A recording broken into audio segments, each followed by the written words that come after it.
কোন একজন নবী আল্লাহকে বলেছিলেন যে আল্লাহ, আমি মারা যাওয়া কোনো মানুষকে দেখতে চাই, সে কেমন আছে।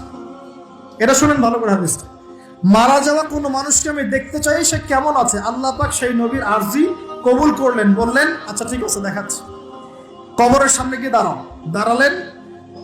1000 বা 2000 বছর আগের কোন ব্যক্তি যে মারা গেছে তাকে কবর থেকে জিন্দা করা। নবী দেখছেন এবং সে ভয় থরথর করে কাঁপছে, এখনো ভয় থরথর করে কাঁপছে। নবীজি আমাদের নবী নন, অন্য কোন নবী তিনি।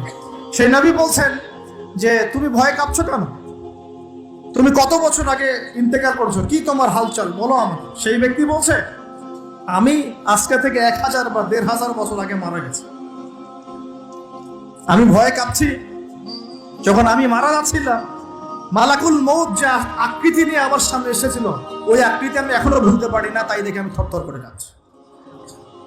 তিনি বলছেন যে আমি 1500 বছর হয়ে গেছে আমার মউতের, কিন্তু আমার দেহ থেকে এখন পর্যন্ত রূহ কবজ করার যে কষ্ট, এই কষ্ট এখনো যায় না। আর এইসব দুর্নীতি করে আর অন্যায় করে মানুষের সম্পদ আত্মসাৎ করে অন্যের উপর অত্যাচার করে আমরা ভাবছি যে আমরা কালকে আমাদের মাঠে পার পেয়ে যাব।